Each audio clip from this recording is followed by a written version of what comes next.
샬롬 삼국지 세 번째. 잃어버리는 것과 두 배로 늘어나는 차이 때문입니다. 제가 두 번째로 건너기를 마다하게 되면 첫 번째의 수고로움마저 값을 잃게 됩니다. 그러나 한 번 더 건너면 앞서의 수고로움도 두 배로 셈쳐 받게 되지 않겠습니까? 그 말에 늙은이의 눈에서 한층 강한 빛이 품어 나왔다. 네 나이 올해 몇이냐? 17입니다. 벌써 그걸 알고 있다니 무서운 아이로구나. 네? 그게 바로 개 같은 선비들이 입만 열면 지저대듯 말하는 인의의 본체다. 그걸로 빚을 주면 빚진 자는 10배를 갖고도 아직 모자란다고 생각하며 그걸로 다른 사람을 부리려 들면 그 사람은 목숨을 돌보지 않고 일하게 된다. 나도 네게 빚을 졌으니 호된값을 물어야겠구나. 그런 뜻이 아니옵고 하나 일러주마. 그걸 쓸 때는 결코 남이 네가 그걸 쓰고 있다는 걸 알게 해서는 안 된다. 그러자 유비는 빙긋이 웃었다. 저는 저 자신도 그걸 잊고자 합니다. 거기까지 그렇게 말하며 다시 한번 유비를 뚫어지게 쳐다보던 노인의 눈에서는 그대로 불꽃이 일고 있는 것 같았다. 그러다가 거의 뜨거운 차 한 잔을 마실 만한 시간이 지난 뒤에야 목소리를 가다듬어 물었다. 어디 사는 누구냐?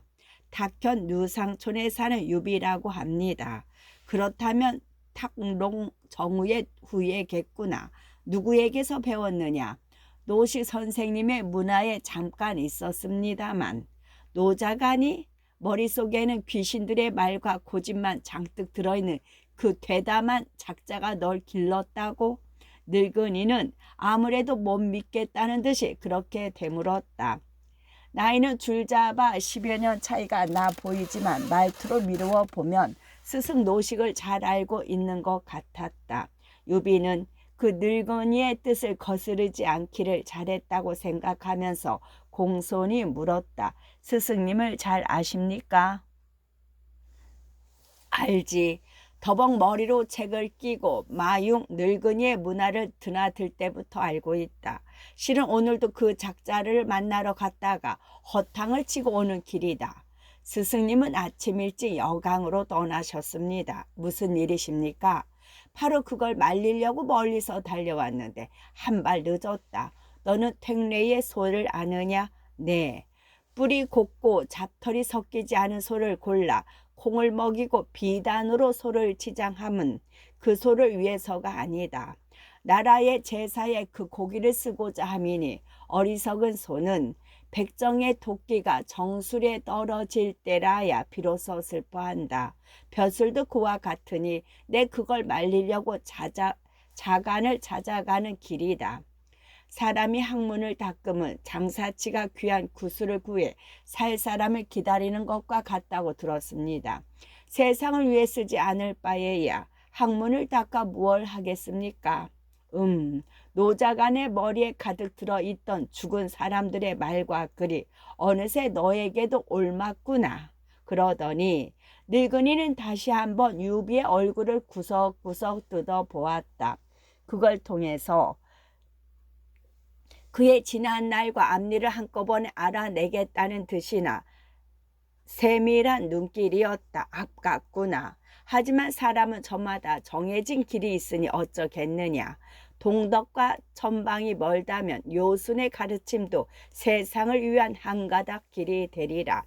동덕은 도가에서 이상화한 원시적 자급자족 상태를 말하고 천방은 역시 도가에서 이상화한 원시적 무정부 상태를 말합니다. 이윽고 늙은이는 그렇게 단식했다. 노식 아래서 육아의 글밖에 읽은 적이 없는 어린 유비에게는 잘 알아들을 수 없는 말이었다. 그러나 늙은이는 유비가 무엇을 물을 틈을 주지 않고 갑자기 어조를 바꾸어 먼저 유비에게 물었다. 그래, 이제 네가 하고자 하는 바가 무엇이냐? 장부가 품은 뜻 중에 제세 안민보다 더 큰 것이 있겠습니까? 어지러운 천하를 바로잡고 백성을 편안케 하는 것이 제 뜻입니다. 무엇으로 그 뜻을 이루겠느냐? 우선은 새로운 스승을 구해 부족한 배움을 이으면서 천천히 생각해 보겠습니다. 다행히 스승님께서 떠나시면서 북해의 정강 선생께 저를 청거해 주셨습니다. 그 다음은 묘당에 높이 올라 큰 관과 긴 수염을 쓰다듬으면서 위로는 애약을 말하고 아래로는 오형의 다스릴 작정인가? 오형으로 다스릴 작정인가? 비록 아는 바는 적으나 어지러운 세상을 구하고 백성을 편안케 하는 길이 어찌 애학과 오형뿐이겠습니까? 하지만 반드시 그 길뿐이라면 마다하지 않겠습니다. 그렇다면 허리에는 대장인을 차고 두 손은 부월을 받든 채 삼군과 오병을 몰아 밖으로는 사방의 오랑캐를 도벌하고 안으로는 역적을 주멸할 작정인가? 마찬가지로 대장부의 일이 어찌 반드시 그뿐이겠습니까만 만약 그래서 세상이 평온하고 백성들이 각기 그 삶을 즐거이 누릴 수 있게 된다면 또한 마다하지는 않겠습니다. 내 짐작이 틀림없다면 너는 한실의 종친이다. 그것은 어떻게 생각하느냐? 우리 한나라를 일으키고 키우신 열성의 피가 제 몸에도 흐르고 있음이니 잠시라도 가볍게 여길 수 있겠습니까? 비록 몸은 궁벽한 곳에 영락해 있으나 마음은 궁궐 안에 있듯 높게 가지라는 어머님의 말씀을 잊지 않고 있습니다. 그런 유비의 말 어디가 우스운지 갑자기 늙은이가 빙긋 웃었다. 그리고 비로소 자리를 털고 일어나며 말했다.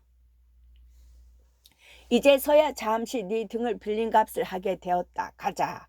그 늙은이가 영문을 몰라 얼떨떨한 유비를 데리고 간 곳은 거기서 멀지 않은 마을 잎새의 고목 아래였다. 너는 이미 말을 많이 하면 마음이 빈다는 걸 알고 있다. 이제 나도 말을 좀 아껴야겠다. 늙은이는 그렇게 말한 뒤 머리 위에 고목을 가리켰다. 지금 내가 너에게 하려는 말은 이 고목의 몸으로 다하고 있다. 네 마음의 귀로 들어보아라. 그럼 나는 길이 바빠 가봐야겠다. 그 말에 유비는 나무를 한번 올려다볼 겨를도 없이 떠나려는 늙은이에게 물었다. 어르신의 크신 이름은 어떻게 되옵니까? 칡뿌리나 캐고 고사리나 꺾으며 산골에 숨어 사는 늙은이에게 무슨 이름이 있겠느냐? 뒷날 네 스승을 만나거든 그저 상산의 한 나무꾼 늙은이라고 하면 된다. 말을 마친 늙은이는 그대로 휘적휘적 제 갈 길을 떠나갔다. 아직도 미진한 유비가 무엇라고 말하며 뒤따르려고 하자 뒤돌아보지 않은 채 한마디 덧붙였을 뿐이었다. 이 키 큰 어린 놈아, 이제 셈은 끝났다. 그제서야 유비도 따라가 봐야 소용없다는 걸 느끼고 그 늙은이가 가리킨 나무 쪽으로 돌아섰다. 넉넉히 새 이름은 됨직한 나무로 줄잡아 몇 년은 돼 보이는 고목이었지만 오래된 시골 마을 초입에서는 흔히 볼 수 있는 그런 종류였다. 유비는 약간 실망이 되었으나 아무래도 그 늙은이가 실없는 소리를 한 것 같지는 않아 찬찬히 그 나무를 살피기 시작했다. 높이 10장쯤 될까? 그러나 너무 늙은 탓인지 높은 곳의 가지들은 이미 말라 죽어 있었고 단풍진 잎이 붙어 있는 가지는 아래로 채 절반이 안 되었다. 그러나 자세히 보면 그 가지들도 한결같지는 않았다. 어떤 가지는 이미 반쯤이 검게 썩은 잎들로 지저분해졌고 어떤 가지는 노랗게 잘 단풍이 든 잎에서 아름다웠다. 골목 줄기에서 뻗은 가지와 뿌리에서 새로 돋은 가지의 차이였다. 하지만 그걸로 그뿐. 아무리 올려다보아도 그 늙은이가 그것들을 통해 무엇을 말하려고 하는지는 얼른 짐작이 가지 않았다.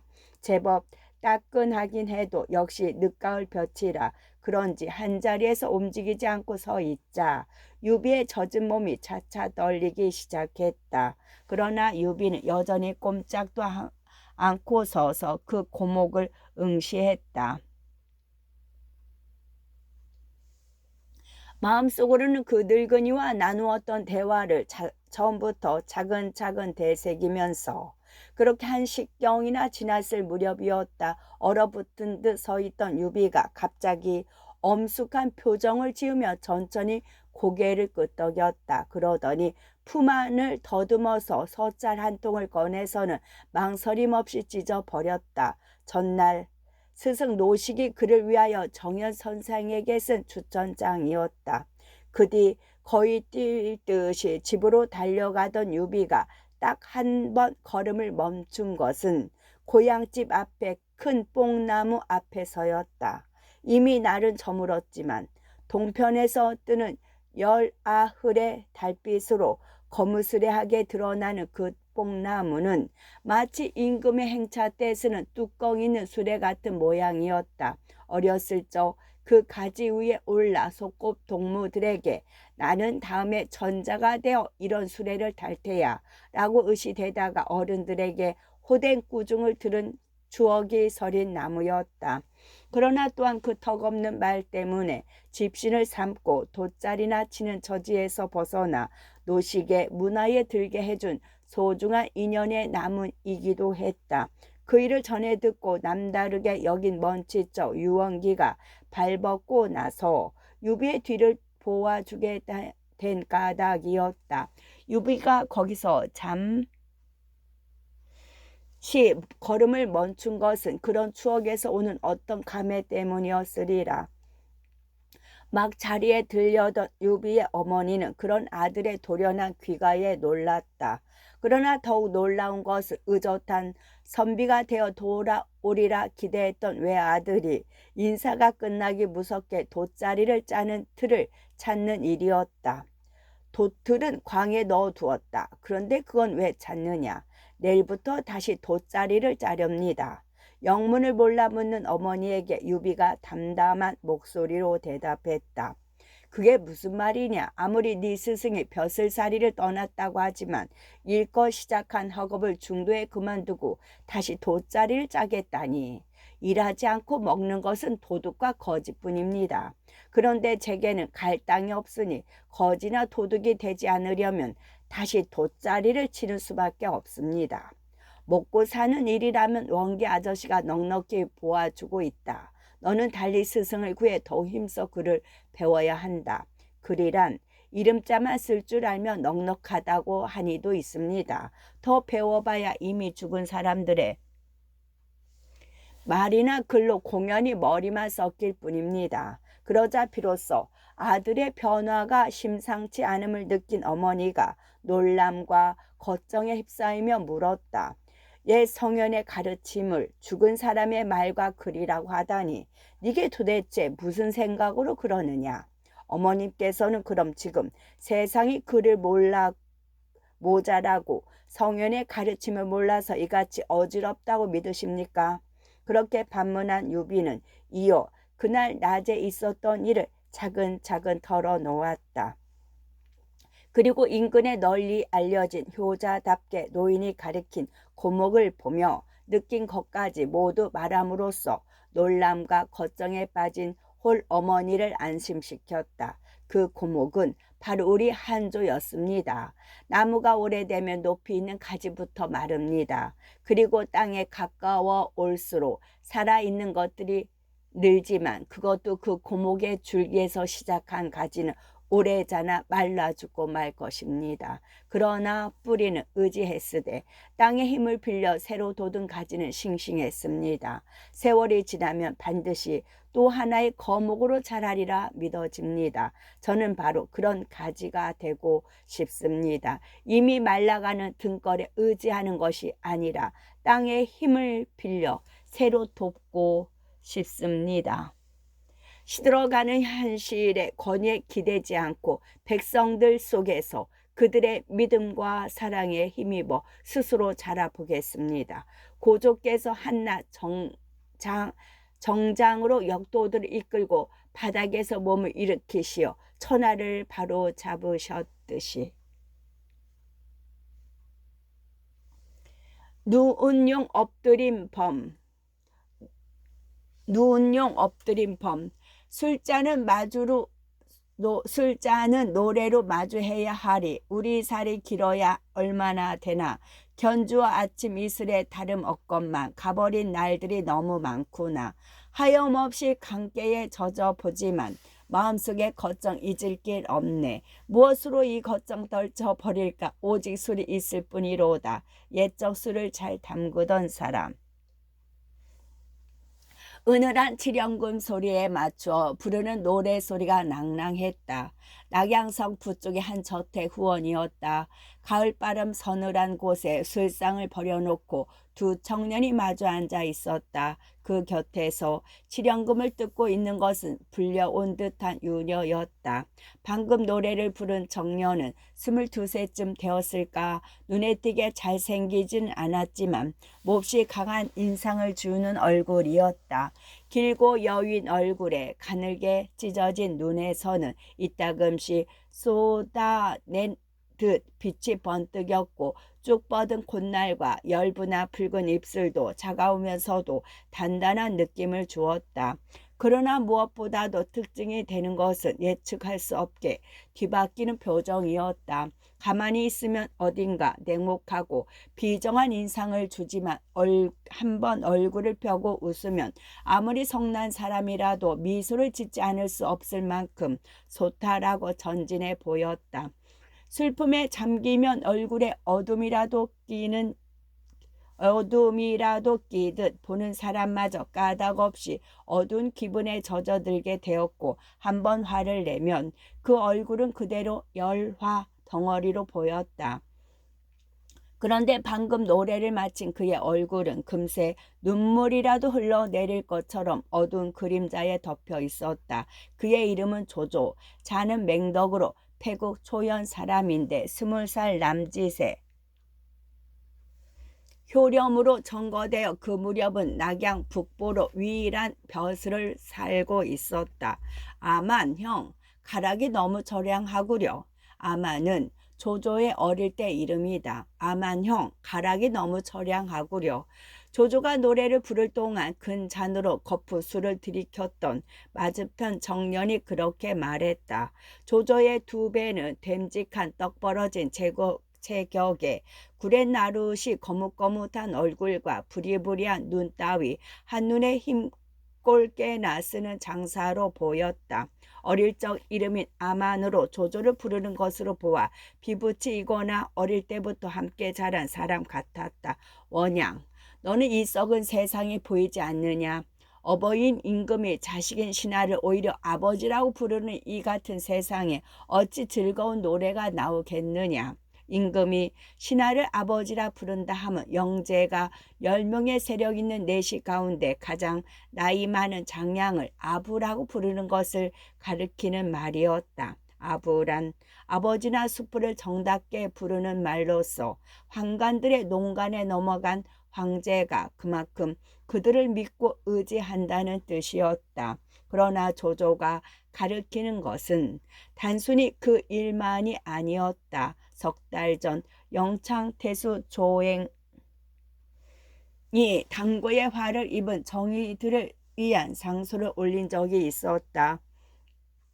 그 내용이 너무 곱고 절실해서 기분이 상한 데에다 십상시에 중동질이 있자 노한 황제는 조행을 잡아 감옥으로 보낸 뒤 때려 죽이게 했다. 뿐만 아니라 당고의 화에 관련되었다가 복직된 자는 물론 그 아비와 자시 형제까지 벼슬을 사는 자는 모조리 내치라는 명을 내려 한가닥 조정에 남아있던 맑은 기운마저 쓸어내 버렸다. 그렇다면까지 불알 없는 내시들을 확 쓸어 버릴 국민은 않으시고 천하의 아만 형답지 못하게 무슨 궁상맞은 노래시오. 조조의 마음을 아는지 모르는지 맞은편의 덩치 큰 사내는 술잔으로 상을 탕탕 내려쳐가며 호쾌하게 말했다. 그의 이름은 한후돈 원양이란 자를 쓰며 조조와는 어릴 때부터 함께 자란 고향 친구였다. 15살 때 스승을 욕하는 자를 그 자리에서 때려 죽일 만큼 힘이 세고 성격이 거칠어 조연 사람들은 한결같이 두려워했으나 어찌 된 셈인지 먼치적 형벌인 조조에게는 순하기가 양 같았다. 하후도는 조조가 한때 저작거리의 협객들과 어울려 다닐 때는 충실한 그의 주먹 노릇을 하다가 조조가 효렴으로 뽑혀 낙양으로 올라오자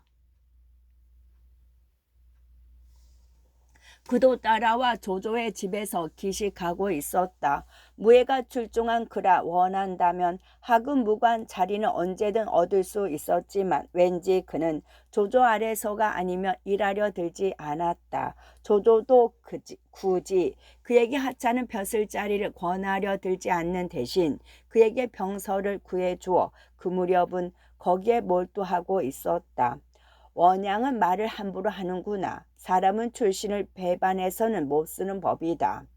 조조가 문득 엄한 얼굴이 되어 하후돈을 나무랐다. 한후돈도 그 말을 듣자 무한한 기색으로 입을 다물었다. 그도 그럴 것이 비록 양자를 든 집이라 하나 조조의 집안이 바로 자기가 욕한 불알 없는 내시 놈들인 환관 집안이었기 때문이었다. 우선 조조에게 조부가 되는 조등부터 살펴보자. 후 한서 환자 열전은 조등에 관해 이렇게 적고 있다. 조등의 자는 개흥이요 패고 조연 사람이다. 안제 때 황문 종관이 되었는데 등태후는 그가 젊으면서도 근후함을 보고 아직 동궁이던 소재의 글동부가 되도록 하고 특별히 아꼈다. 순제가 즉위하자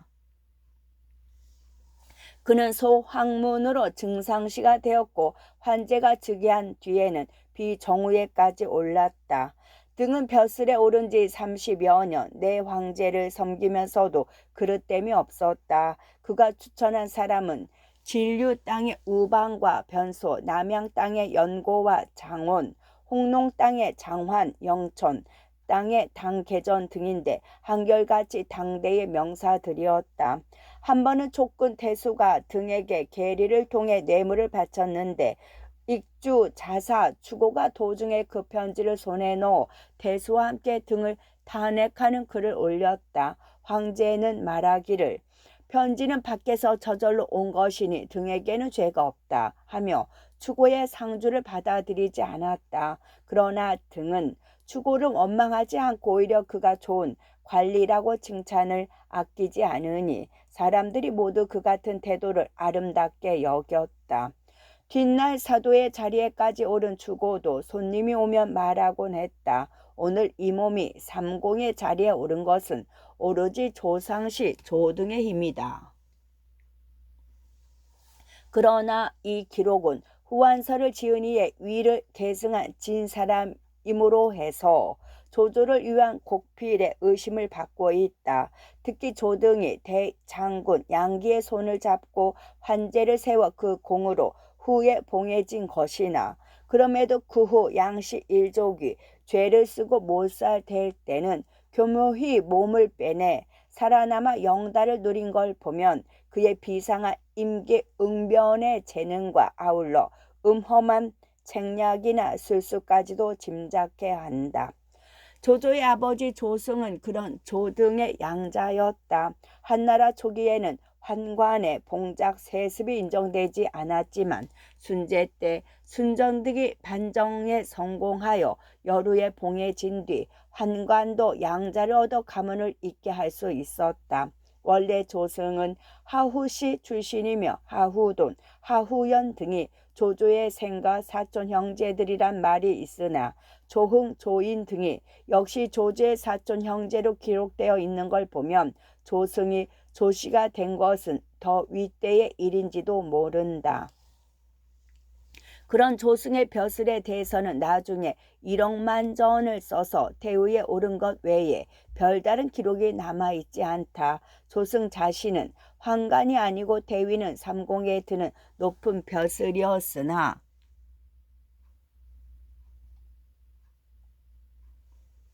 조조에게는 일생의 상처와도 같은 황문, 환관 집안, 학문 출신 또는 탕류라는 낙인을 지워주지는 못했다. 조조가 하우돈에게 상기시킨 것은 바로 그 점이었다. 나라를 근심해도 그 가장 큰 원인인 환관을 드러내놓고 욕하는 것은 도리어 누워서 침 뱉는 격이 되니 거기에 조조의 아픔이 있었다. 잠시 방 안에 어색한 침묵이 흘렀다. 그러나 조조는 이내 얼굴을 풀며 힘있게 덧붙였다. 거기다가 내 노래는 아직 끝나지 않았다. 그 말에 하후돈도 무안함을 털어버리듯 입을 열었다. 그렇다면 내 노래를 마저 들려주십시오.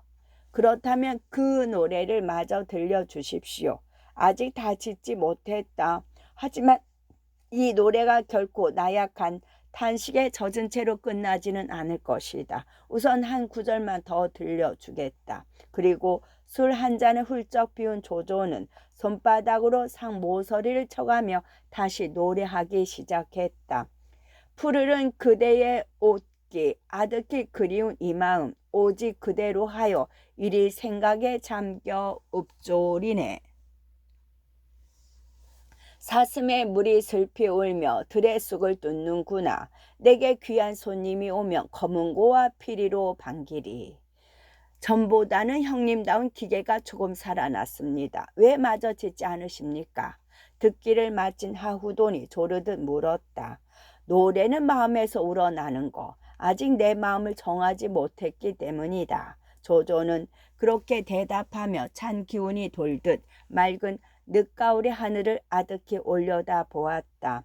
마치 자신이 기다리는 귀한 손이 그 하늘로부터 내려오고 있기나 하듯 전통적인 또는 기성의 권위가 낡고 부패하여 흔들리기 시작하면 가장 먼저 반응하는 것은 지식인 계층이다.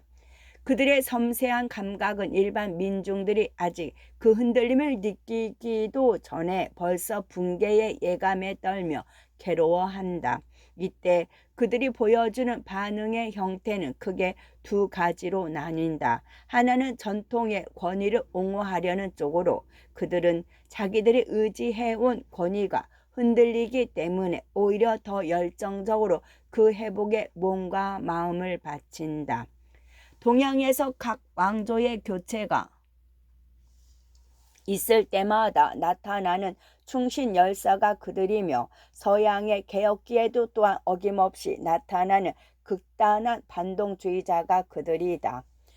다른 하나는 전통의 권위로부터 탈주하는 쪽이다. 그들 중에 야심과 능력을 겸비한 자는 스스로 새로운 권위가 되어 기존의 체제에 도전하고 거기에 이르지 못하는 자는 나름대로 선택한 새로운 권위를 위해 낡은 권위를 타도하는 데 앞장선다. 그들을 지배하는 열정의 근원은 자기들의 권위가 새로움이며 그 선택이 모험이라는 점으로서 좋은 뜻으로는 혁명가이고 나쁜 뜻으로는 반역자라 불리는 이들이 그들이다. 그런데 여기서 다시 한편 살펴보고 싶은 것은 그들 탈주한 지식계급 또는 대항정영의 유형이다. 대항 엘리트 유형이다. 혁명을 향한 열정과 재능을 기준으로 분류하면 대략 네 가지가 되는데 그 첫 번째는 열정도 재능도 없이 혁명에 참가한 자들이다. 이들은 머릿수를 채우는 데는 혁명에 도움을 주지만 너무도 쉽게 무너진다는 점에서는 없는 것과 크게 다름이 없다. 사소한 이해나 은원에 휩쓸려 혁명에 가담하거나 반체제의 선전에 중동되어 모인 일시적인 다중의 대부분이 이들이다.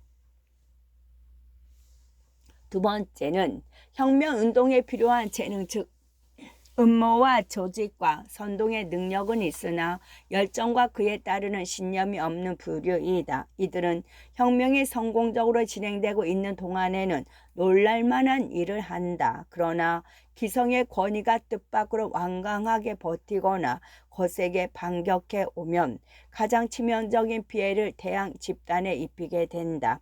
거사 직전에 밀고 결정적인 시기의 변절 따위가 이들의 솜씨이며 때로 이들에게 있어서 반항은 혁명 그 자체에 목적이 있는 것이 아니라 좋은 조건으로 기성의 권위체제에 수용되기 위한 수단으로 보여지기까지 한다.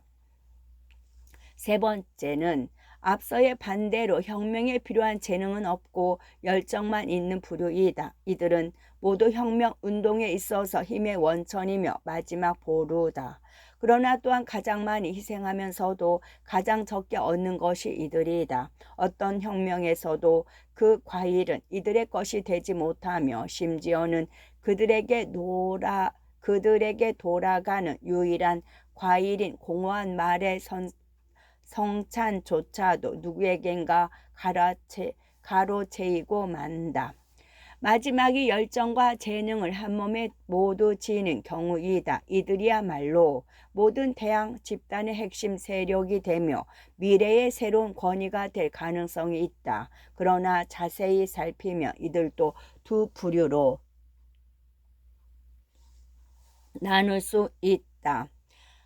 하나는 권위의 틀인 제도를 위주로 한 혁명으로 사회를 밑바닥에서부터 뒤엎는 극단한 양상을 보이는 한편, 다른 하나는 권위의 담당자를 위주로 하는 경우로 담당의 정당성만 확보되면 그 전의 제도를 계승 답습하는 부분적인 혁명이 되고 만다. 이러한 구분은 물론 엄격한 서구식의 혁명 개념에는 맞지 않을는지 모른다.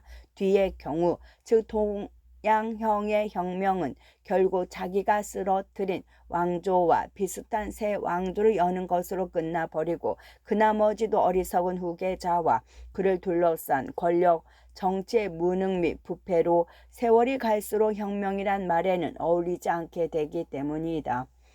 그러나 최소한 자신이 몸을 일으킬 때보다는 나은 세상을 꿈꾸고 또 실제로도 어느 정도 그 꿈을 실현한 점에 있어서는 그들 역시도 혁명가들이다. 혁명이란 말에는 약방의 감초처럼 따라붙는 민중을 끌어대 봐도 마찬가지다. 도대체 동양의 어떤 태조가 민중의 지지 없이 새 왕조를 열 수 있었을 것인가. 하지만 그런 동양적인 혁명가들 가운데 한층 억울한 것은 찬탈자란 이름을 가진 이들이다. 그들은 살아서는 끊임없이 충의를 앞세운 반동 세력의 도전을 받고 죽어서는 아름답지 못한 이름에 시달린다.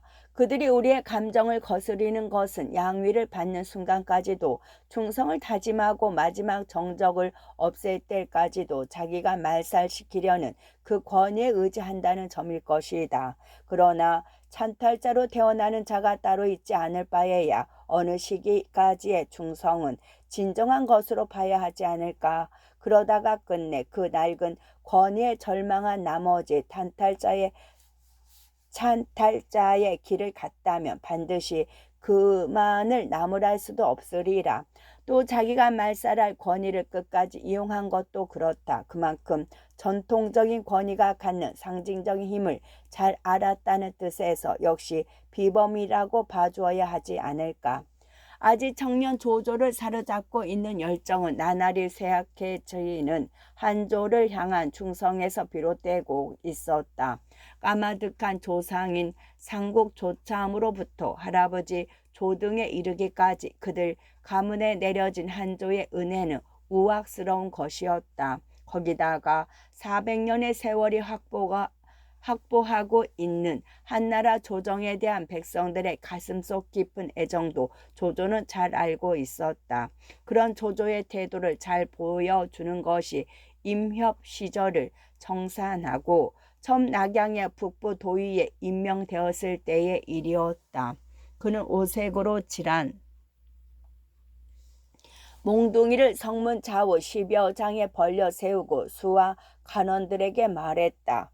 도성의 성문은 대궐의 외문이다. 이곳이 허술하면 마침내 도적은 근문도 없이 여기게 된다. 앞으로 정한 시각 이외에 그 문을 드나들면 누구든 이 몽둥이로 때려 죽일 것이다. 그런데 몇 달 뒤에 영제의 총애를 받는 십상시 가운데 하나인 건석의 아제비 되는 자가 그걸 어기고 밤중에 그 문을 지나갔다. 나는 새도 떨어뜨린다는 증상신 조카를 믿고 한 짓이었다. 그러나 조조는 용서하지 않았다.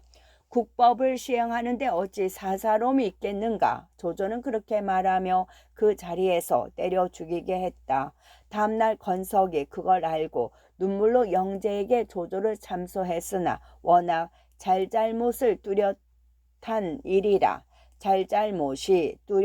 일이라 황제도 조조를 벌할 수 없었다. 그 일로 인해 조조의 매서운 이름은 낙양에 떠들썩하게 알려졌으나 한때 할아버지의 동료였던 환관들에게는 공적이 되었다.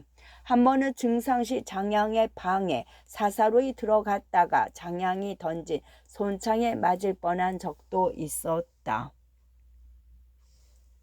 그러나 같은 학문 출신이란 점에서 조조는 그들을 드러내놓고 공격할 수는 없었다. 자칫 조상을 욕되게 할 뿐만 아니라 자신의 출신을 세상 사람들에게 일깨워줄 염려가 있었기 때문이다. 그러나 조조에게는 위로가 있었다.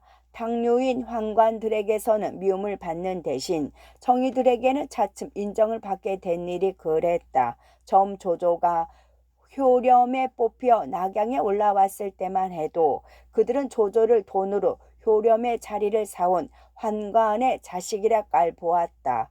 그런데 가까이에서 대해보니 그게 아니었다. 강직함과 과단성 못지않게 임기응변에 재능이 번득였고 학문도 그들보다 높으면 높았지 낮지는 않았다.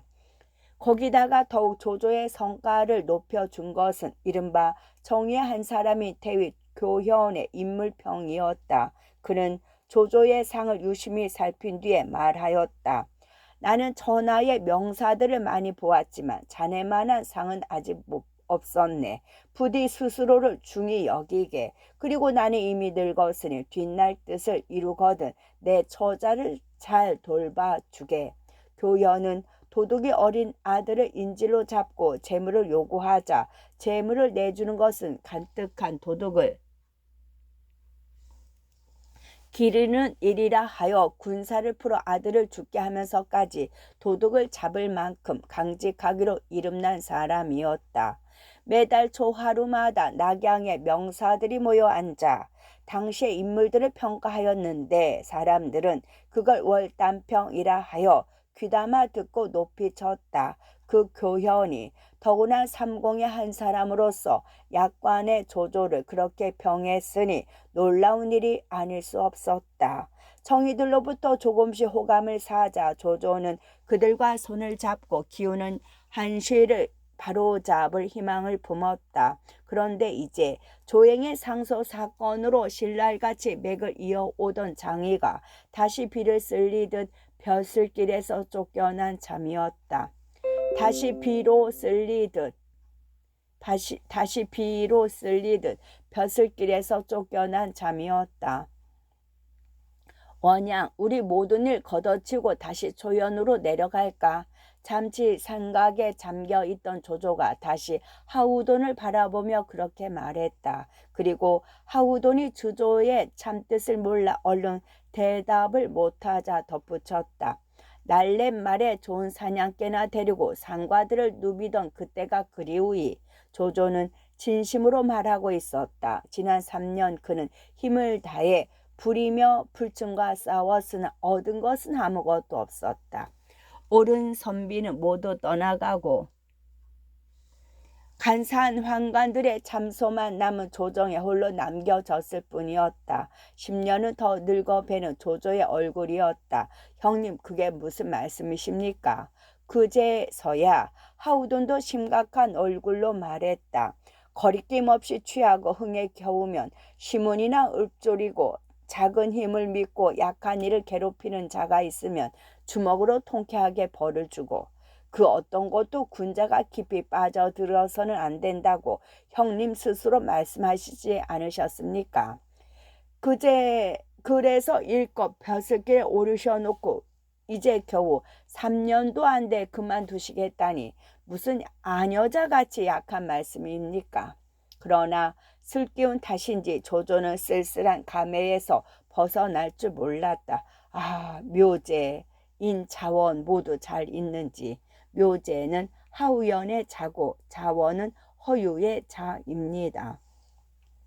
그렇게 고향 땅에 남아있는 옛 친구들을 그리다가 문득 유녀에게 소리쳤다. 금을 뜯어라. 오늘은 달이 뜰 때까지 마시리라. 조조의 종제 조흥이 나타난 것은 그로부터 오래지 않아서였다. 역시 조조와 함께 패구 일대를 주먹으로 휩쓸던 무고래 하후돈처럼 낙양으로 따라와 식견을 넓히는 한편 조조의 손발로 일하고 있었다. 그날도 당인들을 또다시 내친 데 대한 시정의 동정을 살피러 갔다가 좀 늦게 돌아온 것이었다. 당인은 당고의 화에 연루된 선비를 말합니다.